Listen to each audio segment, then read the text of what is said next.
रखिए पहले अपनी बात आप।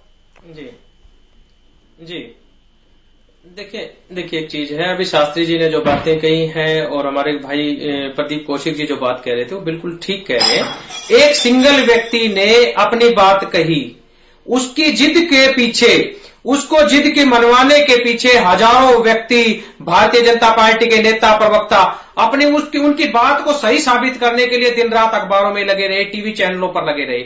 नतीजा क्या हुआ?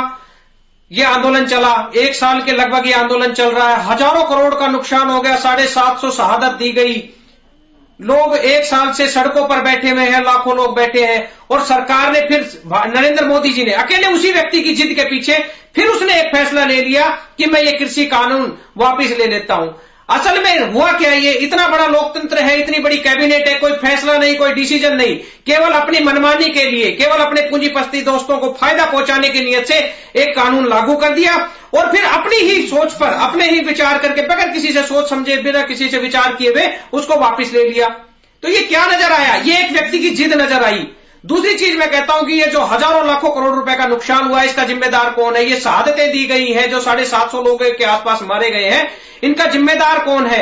लखीमपुर की जो घटना हुई थी उसका जिम्मेदार कौन है? ये जो देशद्रोह के मुकदमे दर्ज हुए हैं, 307 के जो मुकदमे दर्ज हुए हैं, इसका क्या रहेगा?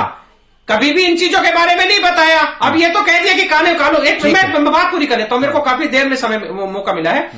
307 के मुकदमे दर्ज हुए, इनके बारे में नहीं बताया गया कि ये मुकदमे किस हिसाब से वापिस होंगे। ये किसान यहाँ पे बैठे कह रहे घर चले जाओ, घर तो चले जाएंगे लेकिन ये मुकदमे तो वहां पे खड़े रह गए। वो जो किसान जो शहीद हुए उनके परिवार को क्या मिला? क्या उनको शहीद का दर्जा मिला?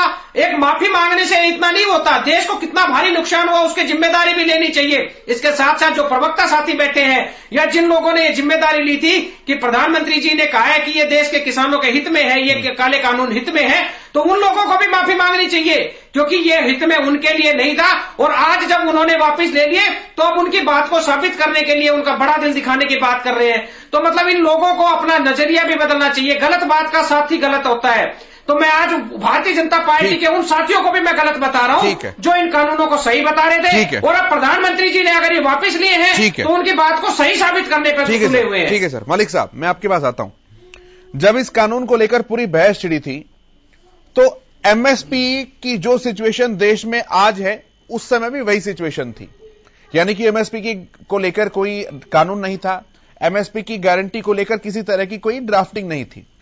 तो आज जब यथास्थिति में सरकार आ रही है, क्योंकि जब कानून वापसी अगर हो जाते हैं तो जैसा 1-1.5 साल पहले